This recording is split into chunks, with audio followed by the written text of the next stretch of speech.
Assalamualaikum warahmatullahi wabarakatuh. Selamat Salam. pagi, salam sejahtera buat kita semua. Alhamdulillah, sahabat Polsat, pada hari ini Jumat ya, tanggal 17 Februari kita kehadiran seorang narasumber yang hebat ya. Dan beliau merupakan senior saya di ilmu pemerintahan Visip Unpad. Sudah hadir di tengah-tengah kita adalah Kang Ferry Kurnia Rizkiansyah yang juga sebelumnya pernah menjadi komisioner KPU RI dan sekarang aktif di Partai Perindo sebagai Wakil Ketua Umum. Gitu Kang Ferry ya. Ya, Nah, hatur nuhun Kang Ferry sudah meluangkan waktunya pada pagi hari ini. sami-sami Kang Isa. Ya. Ini dokter muda hebat nih. Waduh, bisa aja Kang Ferry. Baik Kang Ferry, Ya, ini kita 1 tahun ke depan ini kan akan mengadakan pelaksanaan pemilu dan banyak orang kalau mendengar kata pemilu ini ada yang berpikiran secara positif, tapi juga ada yang berpikiran secara negatif, terutama melihat apa namanya, apakah selama ini ada perubahan atau tidak. Nah, kalau kita misalkan lihat dari apa perbincangan dalam media terkait dengan sistem pemilu yang akan diselenggarakan di tahun 2024, ada beberapa hal yang kemudian muncul terkait dengan masalah apakah akan dilakukan secara tertutup ataupun terbuka. Dalam arti, apakah kita akan melaksanakan proporsional tertutup atau kita akan melakukan proporsional terbuka seperti yang kita sudah pernah jalankan juga. Dan ataukah nanti kemudian sebaiknya kita sudah serahkan saja kepada mekanisme partai yang nanti partai akan apa namanya menjaring bagaimana calon-calon yang menurut mereka dianggap layak. Nah, saya ingin dengar di pandangan Kang Ferry karena Kang Ferry juga sekarang aktif di Partai Perindo sebagai orang yang juga cukup banyak meneliti tentang masalah penyelenggaraan sistem pemilu. Maka Kang Ferry. baik. Terima kasih Kang Yusa. Bismillahirrahmanirrahim. Assalamualaikum warahmatullahi wabarakatuh. Waalaikumsalam. Atur nuhun sudah diundang di Polsite ini. Ini forum yang penting kiranya. Tapi mohon maaf kita tidak bertemu fisik ya, tapi secara online. Menarik Kang Yusa, tadi yang disampaikan yaitu terkait dengan soal aktivitas proses kepemiluan yang saat ini kita sudah masuk dalam eh, waktu atau rentang waktu 1 tahun menjelang proses pemilu. Nah, di satu sisi memang sekarang Mahkamah Konstitusi sekarang sedang melakukan uji materi terkait dengan sistem pemilu yang sekarang dipersoalkan oleh para pihak ke Mahkamah Konstitusi terkait dengan sistem proporsional dengan varian daftar tertutup. Secara existing, hukum positif kita sekarang masih menggunakan proporsional, sistem pemilu proporsional dengan varian daftar terbuka. Jadi kita sampai saat ini, termasuk kami dari Partai Perindo masih mempersiapkan hal yang memang terkait dengan hukum positif yang ada. Jadi kita masih belum menduga-duga lah apakah ini nanti akan masuk ke proporsional tertutup ataukah memang masih terbuka seperti sekarang ini kan kayak gitu. Jadi kita tetap dalam track mempersiapkan apa yang memang sekarang secara existing dan hukum positifnya seperti ini, yaitu dengan menggunakan proporsional dengan varian terbuka sesuai dengan ketentuan undang-undang yang ada. Seperti itu, Kang Yusa. Nah, tentunya kalau kita mencermati apa yang nanti akan diperbincangkan atau yang nanti akan dibahas dan juga kemudian akan diputuskan di Mahkamah Konstitusi, ini menjadi menarik. Kenapa? Karena bagi kita semua, sistem pemilu ini akan menjadi induk dari aktivitas proses pemilu yang ada di semua negara. Dan pilihan sistem pemilu ini di masing-masing negara berbeda-beda sesuai dengan apa semangat zaman dan semangat negaranya sendiri dalam melaksanakan aktivitas proses kepemiluan yang ada. Termasuk kita melihat geopolitik, geostrategis, dan hal-hal lain yang memang menjadi penting ketika kita membaca apakah kita menggunakan sistem pemilu yang kita terapkan. Hampir sebagian besar, misalnya, sistem mayoritarian ini digunakan. Tapi di sebagian besar yang lain, sistem proporsional juga digunakan. Nah, varian proporsional kan setidaknya tidak hanya tertutup terbuka, tapi bisa ada yang mix seperti itu. Di beberapa negara, di Australia itu menggunakan mix. Di beberapa negara lain menggunakan mixed member proporsional, misalnya MMP atau mixed member mayoritarian, dan banyak sistem pemilu yang lain. Nah, bagi saya, ini menjadi penting untuk kita baca. Kenapa? Saya tidak tahu putusannya seperti apa. Kalau mengacu ke putusan sebelumnya di tahun 2008, tentunya Mahkamah kan berpendapat bahwa kita menggunakan sistem proporsional dengan varian terbuka seperti itu. Kalau memang ini menjadi penting, kenapa? Karena lanskap proses pemilu itu sendiri dalam hal aktivitas yang dilakukan itu setidaknya ada 4 aspek yang itu nanti akan berpengaruh terhadap aktivitas proses kepemiluan ketika sistem pemilu itu akan berubah atau akan tetap seperti itu. Yang pertama adalah terkait dengan pencalonannya atau pencalegannya seperti itu. Ini tentunya akan berubah. Kalau memang variannya terbuka tetap seperti ini, semua calon anggota legislatif akan mendaftar seperti itu. Tapi ketika misalnya berubah menjadi sistem proporsional varian tertutup, maka tentunya mekanisme partai menjadi hal yang sangat menentukan. Dan ini berdasarkan ketentuan nomor urut yang ada. Yang kedua akan berubah pendapilan. Ini pasti. Proses pendapilan kan nanti juga akan setidaknya berubah bagaimana konstruksi yang memang dibangun dalam aktivitas mekanisme proporsional tertutup.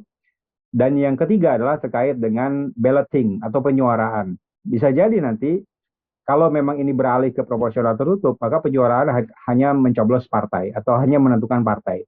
Nah, sekarang secara existing hukum positif kita kan mencoblos partai dan atau mencoblos nama orang kan seperti itu. Ini yang nanti akan berubah kalau memang akan ada perubahan. Dan yang keempat adalah electoral formulanya, bagaimana menentukan hasil dari proses pencoblosan itu sendiri. Jadi bagaimana menerjemahkan suara menjadi kursi itu sendiri, itu yang memang menjadi penting. Jadi ini juga harus dibaca secara lebih luas dalam konteks lanskap sistem pemilu yang memang ada di kita seperti itu. Jadi saya yakin Hakim Konstitusi akan mencermati terkait dengan soal seperti itu. Apalagi kalau misalnya diputus dalam last minute lah seperti itu. Ini menjadi poin yang sangat penting sekali. Bagi Partai Perindo, tentunya ini dibaca secara lebih umum dan lebih khusus seperti itu. Kita mempersiapkan apa yang memang terbaik, yang memang nanti akan diputuskan seperti itu. Walaupun tentunya semua sistem pemilu itu kan pasti, baik itu proporsional terbuka atau tertutup, itu pasti ada plus minusnya seperti itu. Jadi ya tetap kita harus persiapkan. Kita tidak dalam posisi kita harus ini, kita harus ini. Ini semua dalam kerangka membangun sebuah konstruksi kepemiluan untuk mekanisme yang memang dilakukan di dalam aktivitas proses berdemokrasi di kita.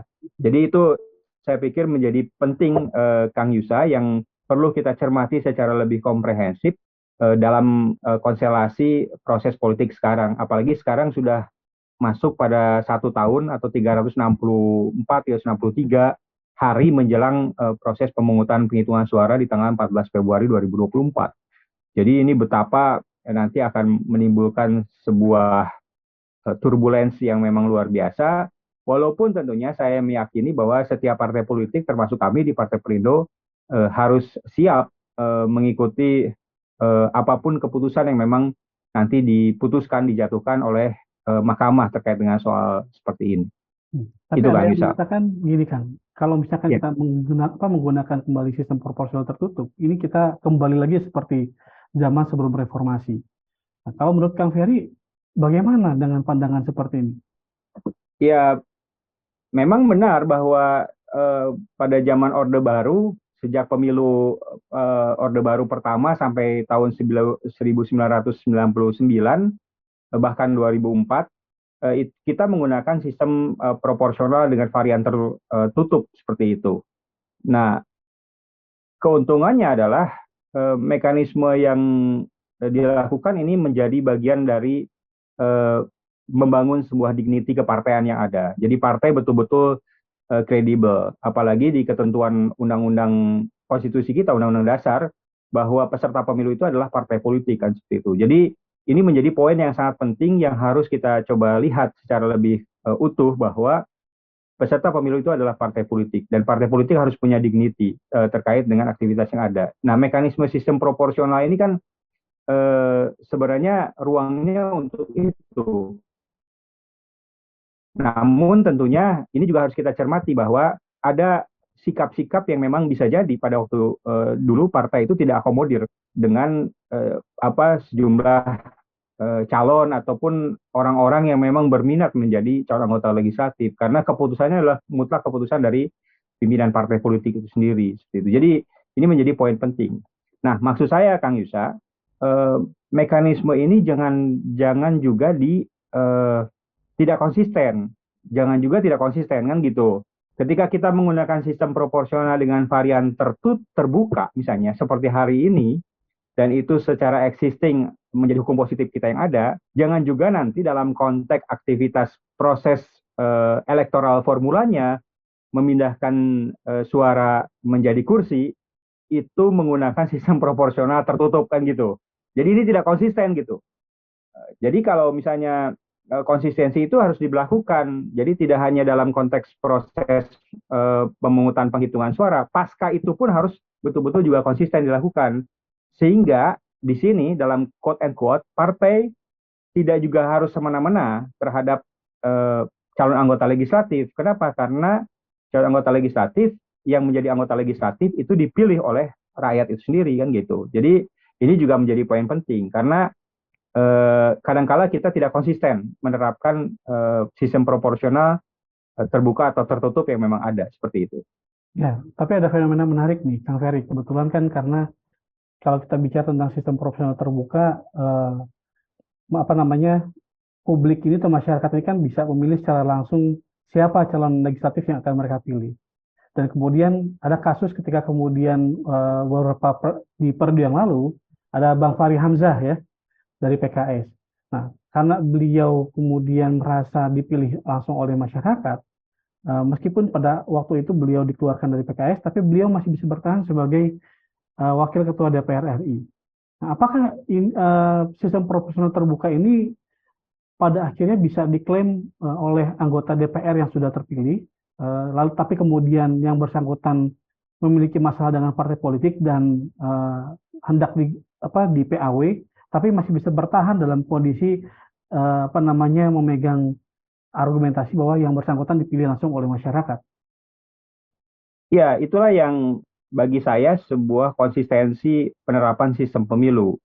Memang prosesnya adalah proses elektoral kan seperti itu. Bagaimana menyuarakan suara rakyat menjadi kursi kan di situ, berhenti di situ. Tapi kalau kita ingin menerapkan aktivitas prosesnya sampai pasca pemilu itu sendiri, tentunya ini harus konsisten. Jadi jangan sampai nanti karena memang itu dipilih oleh rakyat, benar dipilih oleh rakyat, kan juga pertanggungjawabannya juga pertanggungjawaban kepada rakyat. Bahwa peserta pemilu itu adalah partai politik, iya. Bahwa kita harus bertanggung jawab pada partai politik, iya. Tapi juga tetap harus melihat pilihan dari rakyat itu sendiri. Jadi saya pikir ini yang harus kita konsistensi. Kalau misalnya kita kembali ke tertutup juga harus konsisten gitu kan. Ya kita konsisten saja bahwa itulah dignity partai yang memang menjadi penting yang harus dilaksanakan oleh semua pihak yang memang terkait dengan partai politik yang bersangkutan seperti itu. Jadi ini yang memang perlu kita coba kuatkan di dalam aktivitas yang ada, dan tentunya rambu-rambu seperti ini kalau ada kejadian-kejadian khusus yang memang terjadi kemarin-kemarin, misalnya ada partai yang membuat harus nomor urut berikutnya masuk dan lain sebagainya, ada yang kasus yang tadi disebutkan oleh Kang Yusa, kan itu juga harus dikaitkan dan terikat ketika itu masuk pada wilayah pasca pemilu yang ada, dan itu saya pikir harus dimasukkan di dalam regulasi yang ada ketika kita konsisten menerapkan sebuah sistem pemilu yang ada. Nah, baik. Sekarang masuk ke ini, karena Kang Fer sebagai waketum di Perindo ya. Nah, Ya. kita pengen tahu juga bagaimana kemudian Perindo mempersiapkan berbagai alternatif yang mungkin nanti akan ditetapkan ke depannya.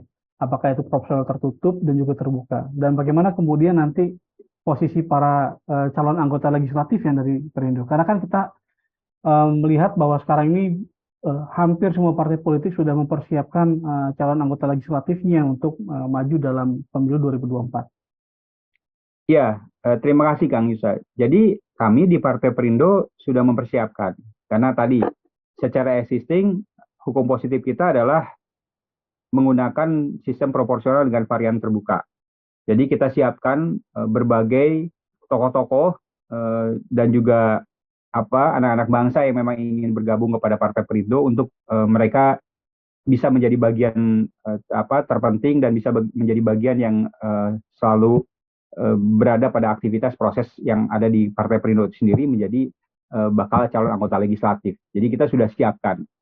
Jadi dari 85 dapil yang memang ada, ini kita sudah siapkan orang-orang terbaik, putra-putra bangsa yang terbaik yang memang ada, yang mudah-mudahan ini menjadi satu upaya bagi kita untuk menjadikan Partai Perindo menjadi lebih besar seperti itu. Kita siapkan Kang Yusa terkait dengan soal seperti ini. Termasuk adalah bagaimana perangkat-perangkat infrastruktur kita, termasuk terkait dengan bagaimana penguatan-penguatan kelembagaan kita. Kita sangat siap dengan hal-hal yang memang ada. Tentunya kita juga harus siap dengan kemungkinan-kemungkinan yang terjadi ketika mahkamah memutuskan lain seperti itu. Misalnya kembali kepada proporsional dengan varian tertutup. Ya kita juga harus siap.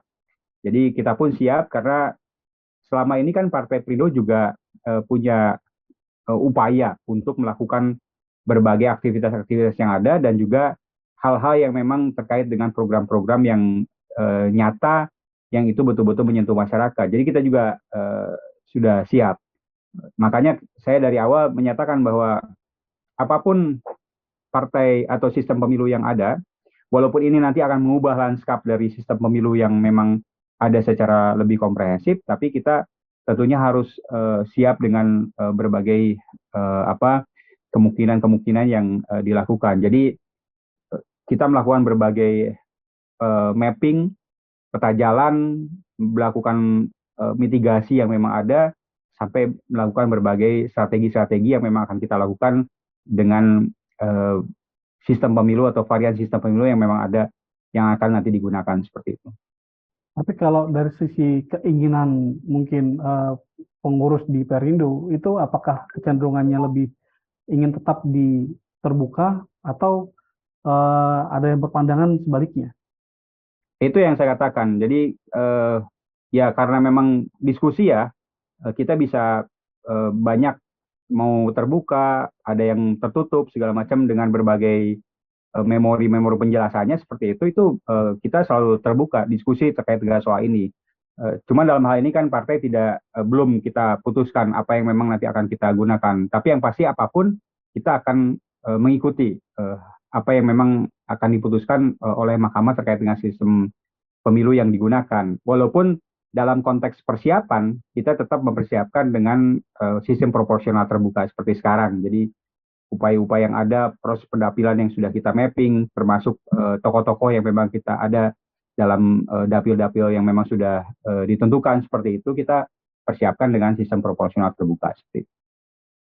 Kemudian ini Kang, kebetulan kemarin juga ada perbincangan juga soal hal ini. Terkait dengan apakah mungkin juga kita akan menerapkan sistem distrik, meskipun memang kalau kita bicara tentang sistem distrik banyak sekali kekurangan dan ketidakcocokan ya, terkait dengan karakter politik dan budaya masyarakat Indonesia. Menurut Kang Ferry sendiri bagaimana Kang?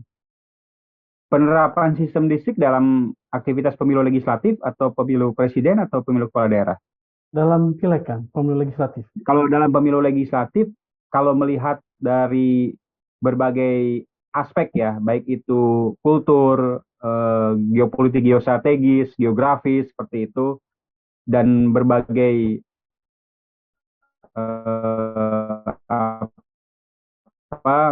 heterogenis belum parliamentarian seperti itu. Jadi kita kan juga harus melihat secara lebih luas bagaimana aktivitas yang dilakukan. Jadi apalagi partai-partai kita sangat banyak seperti itu. Ada 18 partai. Jadi sistem pemilu yang masih pas di Indonesia itu adalah sistem proporsional seperti itu. Jadi untuk masuk pada sistem mayoritarian atau sistem distrik seperti itu mungkin lebih cocok ke pemilihan-pemilihan seperti pemilihan DPD, pemilihan untuk presiden, wakil presiden, pemilihan untuk kepala daerah seperti itu. Itu lebih pas karena langsung memilih dan daerah pemilihannya relatif tunggal seperti itu. Itu yang dilakukan. Jadi untuk yang mungkin segmennya adalah relatif tunggal ya, tadi seperti Pilpres dan juga kemudian DPD, bisa memungkinkan ya dengan sistem listrik ya. Tapi kalau Ya, yang legislatif karena karakter partai politik di Indonesia ini beragam dan juga banyak sekali partai politiknya, jadi menjadi tidak cocok untuk menggunakan sistem listrik. ya, saya pikir sampai saat ini masih seperti itu. Jadi kultur, geografis kita, adat istiadat dari sisi budayanya, dari sisi jumlah partai politiknya yang luar biasa banyak, dari berbagai segmen misalnya, kalau ada kelompok-kelompok terpisah yang memang juga perlu diperhatikan secara lebih serius dalam mengelola sebuah mekanisme sistem pemilu yang ada. Nah, kemudian masuk ke ini kan, karena Perindo ini kan merupakan salah satu partai yang masuk dalam kabinet ataupun pemerintahan Presiden Jokowi pada saat ini. Kita tahu bahwa masa pemerintahan ini kurang lebih 1 tahun lagi, sampai dengan tahun 2024. Apa yang kemudian menjadi suatu concern nih, kita bicara terkait dengan arah jalannya pemerintahan selama 1 tahun ke depan? Terkait dengan juga kemudian masukan-masukan yang diberikan oleh Partai Perindo kepada pemerintahan pada saat ini. Ya, prinsipnya adalah bahwa Partai Perindo merupakan partai koalisi pemerintah yang terus dan turut melakukan upaya-upaya untuk membangun sebuah pemerintahan yang capable dan juga aktivitas-aktivitas pemerintahan yang nanti berdampak luas kepada masyarakat. Kita upayakan seperti itu. Jadi saya yakin proses ini terus dibangun dengan berbagai komunikasi politik yang ada ataupun masukan-masukan secara lebih real kepada pemerintah. Dalam hal ini adalah Bapak Presiden Jokowi seperti itu. Nah, 1 tahun menjelang pemilu ini menjadi penting. Semua memang terfokus pada pemilu. Proses elektoral ini menjadi satu hal yang digawangi secara serius oleh semua pihak, baik itu pemerintah, baik itu pihak legislatif bisa seperti itu, ataupun oleh partai politik itu sendiri sebagai bagian yang tidak terpisahkan dalam aktivitas proses pemilu. Nah, kami tetap dalam konsen bahwa itu menjadi satu aspek yang harus kita persiapkan. Proses bagaimana pemilu itu betul-betul menjadi bagian dari upaya membangun sebuah persatuan kesatuan bangsa. Bagaimana pemilu itu membangun sebuah dialektika aktivitas berkompetisi yang ada. Bagaimana pemilu itu menjadi satu sarana secara adil dan setara dalam konteks berkontestasi secara real untuk menarik simpati masyarakat. Bagaimana upaya pemilu itu menjadi bagian dari partisipasi masyarakat seluas-luasnya, sehingga mereka bisa memilih mana sih partai yang memang betul-betul fokus di dalam aktivitas proses yang memang ada dalam aktivitas kemasyarakatan yang ada. Itu menjadi bagian penting. Nah, tapi ada hal juga yang juga harus kita tetap konsisten di dalam aktivitas yang ini juga mensupport aktivitas pemerintahan adalah bahwa kita harus memikirkan efek 5, 10 tahun, 20 tahun ke depan. Bahkan kalau kita melihat dari Indonesia emas di tahun 2045 misalnya, 100 tahun Indonesia yang memang nanti akan kita hadapi terkait dengan misalnya soal bonus demografi. Bagaimana bonus demografi ini menjadi hal yang sangat penting, bagaimana nantinya apakah ini akan masuk pada sesuatu yang memang betul-betul produktif, betul-betul bisa menjadi bagian penting dalam membangun sinergi bangsa, ataukah memang itu kontraproduktif. Ini kan menjadi bacaan yang harus kita coba lihat secara lebih cermat seperti itu. Ketika bonus demografi ini dan rentang usia tertentu itu betul-betul muncul secara masif, bahkan bisa dibaca hampir sekitar 40 juta kenaikannya sampai 2045. Yang harus kita lakukan apakah mereka nantinya punya lapangan kerja atau tidak? Secara ekonomi masuk dalam konteks hal-hal yang memang muncul patologi-patologi sosial atau tidak, misalnya pengangguran, jebakan income misalnya seperti itu, income traps, atau hal-hal yang memang terkait dengan proses-proses yang ada di masyarakat. Bahkan kalau ini muncul nanti akan mengarah kepada satu kondisi yang mengkhawatirkan, misalnya persatuan kesatuan bangsa akan sedikit terusik dalam konteks itu. Nah, ini yang saya pikir menjadi konsen yang kami dari Partai Perindo menyuarakan ini kepada semua pihak, termasuk pemerintah. Nah, terapi kami adalah bagaimana upaya-upaya penguatan masyarakat dengan entrepreneurship-nya, dengan UMKM-nya, itu menjadi hal yang sangat penting yang saya pikir tidak terlintas dalam tahun elektoral saja, tapi ini menjadi bagian yang terus-menerus untuk tadi supaya tidak terjebak dengan eh, bonus demografi yang memang akan terjadi di tahun 2020, 2030 dan juga sampai tahun di 2045 itu sendiri. Nah, ini yang memang saya pikir perlu kita coba cermati secara lebih serius sehingga fundamen ekonomi kita itu betul-betul bisa bisa kokoh seperti itu. Nah, kokohnya bagaimana? Ya masyarakat harus betul-betul terfasilitasi atau masyarakat harus betul-betul ikut dalam upaya-upaya membangun ekonomi masyarakat.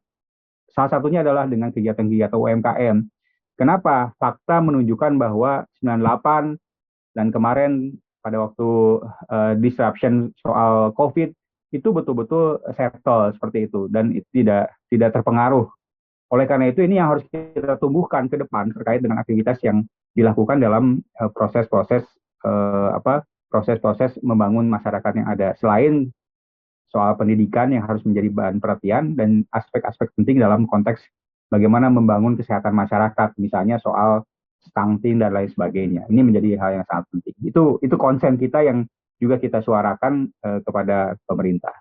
Baik, Kang. Tapi kan kalau kita tadi Kang Heri menyebutkan terkait dengan disruption pada masa pandemi COVID.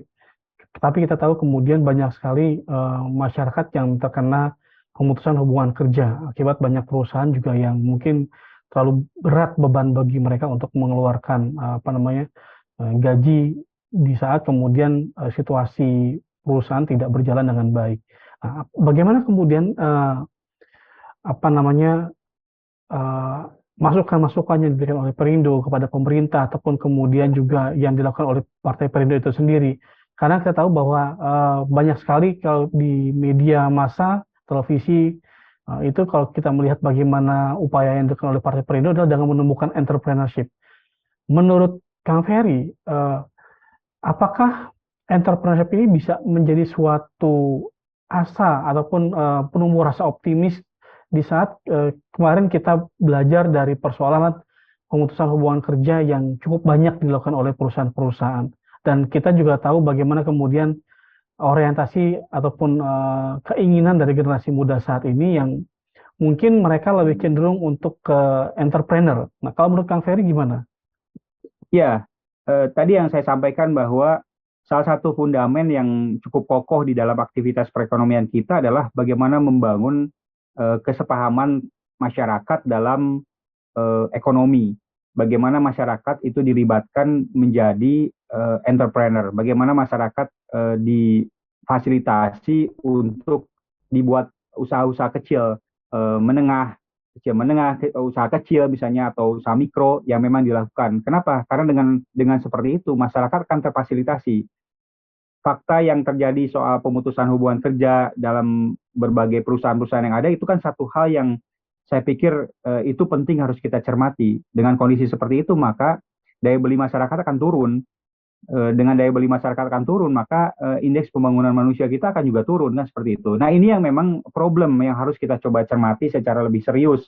Oleh karena itu tadi saya katakan bahwa salah satu solusi lah, ini kan bukan solusi final seperti itu. Salah satu solusi yang memang penting yang kami dari Partai Perindo tawarkan adalah bagaimana kerja-kerja dari masyarakat itu betul-betul difasilitasi melalui kegiatan-kegiatan entrepreneur, melalui pelatihan-pelatihan sehingga mereka menjadi para usaha-usaha kecil menengah seperti itu, yang memang dikelola dalam sebuah UMKM seperti itu, usaha kecil menengah, sehingga mereka punya satu aktivitas yang memang bisa menghasilkan setidaknya untuk menutupi aktivitas keseharian mereka. Itu menjadi penting sekali. Maka kenapa misalnya Partai Perindo hadir membantu masyarakat dengan gerobak Perindonya, misalnya seperti itu. Itu kan sebuah simbolisasi yang kita ingin sampaikan kepada segenap masyarakat Indonesia, termasuk pemerintah, bahwa kita komit dengan bagaimana membantu teman-teman kita, masyarakat secara keseluruhan untuk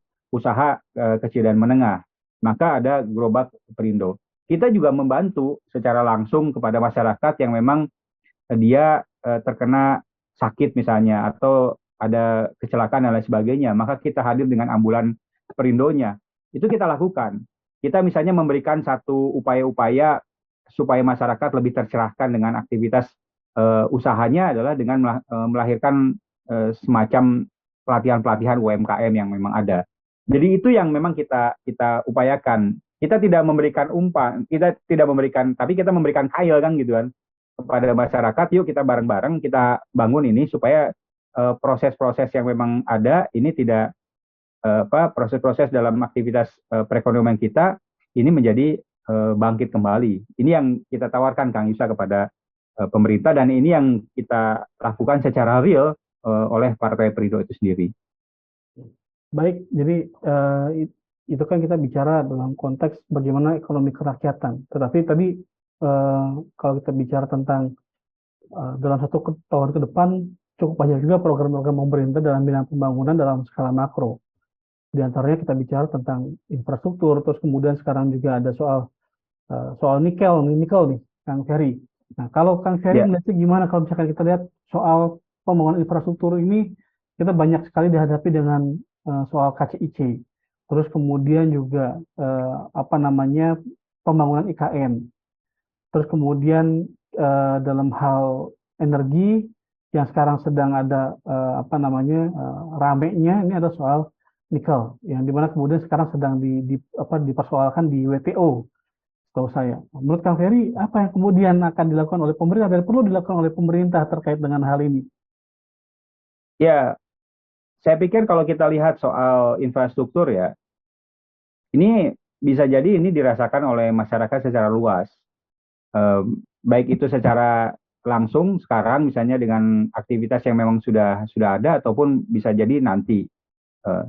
Dan ini berdampak kepada banyak faktor, terutama adalah bagaimana geliat ekonomi kita mulai tumbuh dengan rentang waktu yang memang cukup terjangkau ketika infrastruktur itu sudah muncul. Misalnya jalan Sumatera, pasokan-pasokan pangan atau pasokan-pasokan sayur dan lain sebagainya ketika itu harus masuk ke Jawa misalnya atau dari Jawa ke Sumatera atau dari daerah Jawa di bagian barat ke Jawa di bagian timur, itu kan dengan sendirinya sudah terhubung dengan cepat seperti itu. Dan ini kan dirasakan dengan infrastruktur yang ada. Saya pikir itu satu hal yang sangat real bisa dirasakan oleh masyarakat secara luas kayak gitu. Terutama dalam bagaimana menaikkan satu upaya perekonomian kita yang memang lebih cepat seperti itu. Nah, infrastruktur yang lain yang saya pikir juga perlu kita lihat adalah sekarang soal pembangunan IKN misalnya seperti itu. Ya bisa jadi kalau kita melihat dari kondisi sekarang tentunya masih kontroversi ya, masih kita belum tahu bagaimana bayangan kita jadinya seperti apa ketika kita sudah akan pindah ibu kota negara kita ke IKN seperti itu, ke Provinsi Nusantara seperti itu kan. Jadi ini menjadi poin yang juga harus kita cermati secara lebih utuh.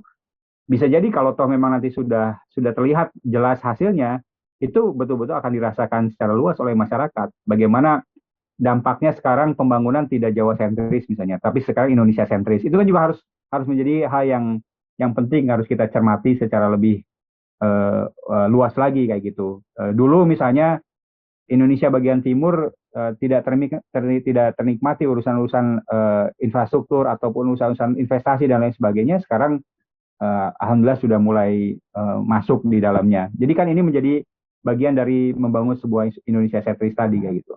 Nah, terkait dengan industri investasi yang memang ada, termasuk misalnya sekarang kan sedang booming atau sedang digandrungi energi listrik misalnya seperti itu, dan salah satu bahan bakarnya atau salah satu aspek yang sangat penting dalam membangun otomotif listrik adalah nikel seperti itu. Ya saya pikir saya tidak terlalu fasih untuk menjelaskan terkait dengan soal seperti ini karena itu bukan bidang saya, tapi saya melihat dari bacaan-bacaan yang ada ini sedang dikelola. Yang memang harus kita cermati adalah jangan sampai eh, ini di semacam ini kan baru ya, baru mulai bergeliat. Maka industri-industri nikel di berbagai daerah ini sudah mulai nampak. Di Sulawesi misalnya, termasuk di Jawa dan di Sumatera juga sudah mulai ada industri, bahkan dengan program pemerintah hilirisasi seperti itu. Nah, jangan sampai ini dikebiri terlebih dahulu gitu kan, ketika misalnya ini belum kita optimalkan secara lebih luas kayak gitu.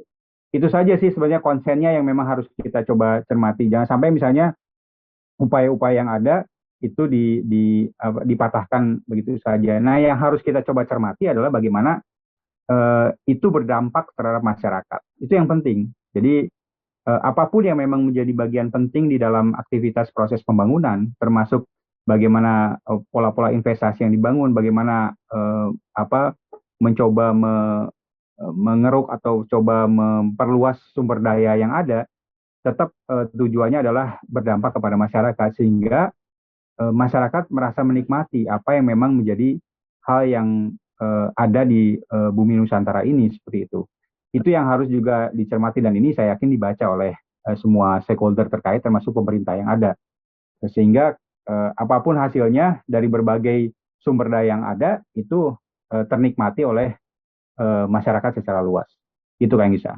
Jadi memang tujuannya kalau kita bicara soal kenapa perlu dibangun smelter adalah untuk bisa dinikmati oleh masyarakat Indonesia ya Kang ya, secara Ya, luas Kang ya.